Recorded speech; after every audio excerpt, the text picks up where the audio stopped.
Hi hello வணக்கம் மக்களே, எல்லோரும் எப்படி இருக்கீங்க?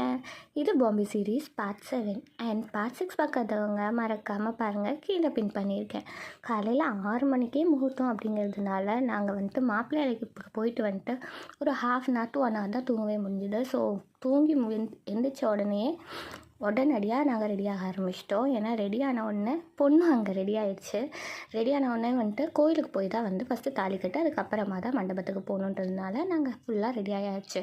ஃபஸ்ட்டு இங்கேருந்து வீட்டிலேருந்து கிளம்பி கோயிலுக்கு போகிறதுக்கு நான், எங்கள் அத்தா, என் தம்பி எல்லோரும் வெயிட் பண்ணிகிட்டு இருந்தோம். அண்ட் கோயிலுக்கும் வந்தாச்சு. நம்மளுடைய ஹிந்து முறைப்படி இருக்கிற எல்லா சடங்கும்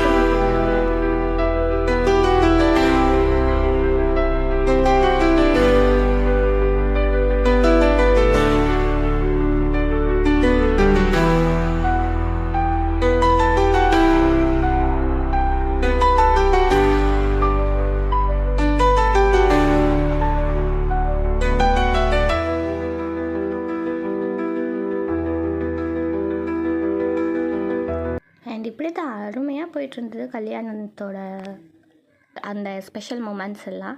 அண்ட் நானே, என் தம்பி, எங்கள் அத்தா எல்லோரும் பின்னாடி நின்றுட்டு ஃபுல்லாக பார்த்துட்டு இருந்தோம், ஃபன் பண்ணிகிட்டு இருந்தோம், அங்கே இங்கேன்னு பேசிகிட்டு இருந்தோம். ஏன்னா நிறைய சொந்தக்காரங்களை பார்த்த உடனே எல்லாத்துக்கிட்டேயும் பேசியாச்சு. இதுதான் மாமாவும் அத்தையும் ரொம்ப ஃப்ரெண்ட்லி. ஸோ அவங்கக்கிட்டேயும் ஜாலியாக மாமா வாங்க, அத்தை வாங்கன்னு சொல்லிட்டு ஃபோட்டோ எடுத்துகிட்டு ஒவ்வொன்றா பேசிட்டு நல்லா இருந்துச்சு. ரொம்ப என்ஜாய்மெண்ட்டாக இருந்துச்சு போன ட்ரிப்பு.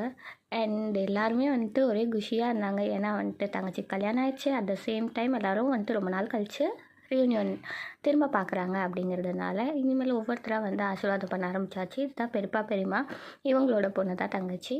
அண்ட் இவங்க தான் ஃபர்ஸ்ட்டாக ஆசீர்வாதம் பண்ணாங்க. அடுத்தது மாமா அத்தை அண்ட் செகண்ட் மாமா அத்தை எல்லாருமே மாற்றி மாற்றி ஆசீர்வாதம் பண்ணிகிட்டு இருந்தாங்க. ஒரே ஜாலியாக இருந்துச்சுங்க. பட் அந்த மூமெண்ட்டில் இருந்தால் நல்லாயிருக்கும் அப்படிங்கிற மாதிரி நல்லாவே இருந்துச்சு.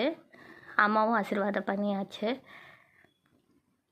நாங்கள் அப்படியே கோயிலேருந்து வெளியே நேராக அடுத்தது பாலும் பழமும் கொடுக்கறதுக்காக பொண்ணு மாப்பிள்ளையும் வீட்டுக்கு கூப்பிட்டு போயிட்டாங்க. நானும் பொண்ணு மாப்பிள்ளை கூடயே போயிட்டேன். ஏன்னா தங்கச்சி கூட இருக்கலாம் அப்படின்றதுக்காக அவங்களுக்கு பால் பழம்லாம் அவங்களோட நாத்தனார் கொடுத்துட்டு இருந்தாங்க. நாத்தனார் ஒரு மைனி வாட் எவர் இட் இஸ் அவங்க கொடுத்துட்டு இருந்தாங்க. அண்ட் மாமா கூட அகெயின் நாங்கள் வீட்டிலேருந்து கிளம்பி நேராக கல்யாண மண்டபத்துக்கு போயிட்டோம். தங்கச்சி அத்தானையும் மாற்றி மாற்றி ஊட்டிக்க சொன்னாங்க. காலையில் சாப்பிட்டாச்சு. நெக்ஸ்ட் வீடியோவில் பார்க்கலாம். பாய்.